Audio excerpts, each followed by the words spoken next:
ഇന്ത്യയുടെ ചരിത്രത്തിലെ മറക്കാനാവാത്ത മുഖം ഇന്ദിരാഗാന്ധി.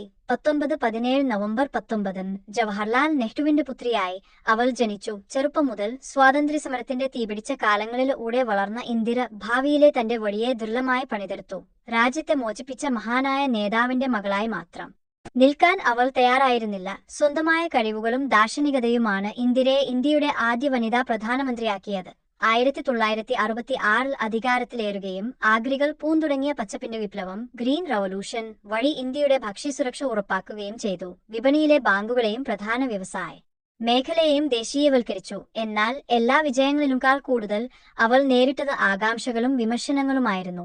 1975 പ്രഖ്യാപിച്ച എമർജൻസി ഇന്നുവരെ ഇന്ത്യൻ ജനാധിപത്യ നയത്തിലെ ഏറ്റവും വലുതായ വിവാദമായി കണക്കാക്കപ്പെടുന്നു.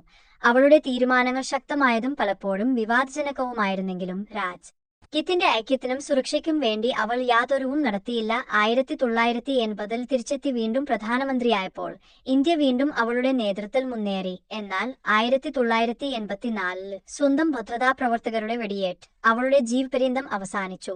ഇന്ദിരാഗാന്ധി ഒരു സ്ത്രീയുടെ കരുത്ത് മാത്രം കൊണ്ട് ലോകത്തെ മാറ്റാൻ കഴിയുമെന്ന് തെളിയിച്ച ആധുനിക ഇതിഹാസം. അവളുടെ ജീവിതം ഇന്നും നമ്മെ ഓർമ്മിപ്പിക്കുന്നു. ദൗർബല്യത്തിൽ നിന്ന് ദൃഢതയും പ്രതിസന്ധിയിൽ നിന്ന് പ്രതീക്ഷയും വളരാൻ കഴിയുമെന്ന്. നമ്മുടെ ജീവിതം നമ്മെക്കാൾ വലിയ കാര്യങ്ങൾക്കായിരിക്കണം. ഇന്ദിരയുടെ വാക്കുകൾ ഇന്നും തുമ്പരിക്കുന്നു.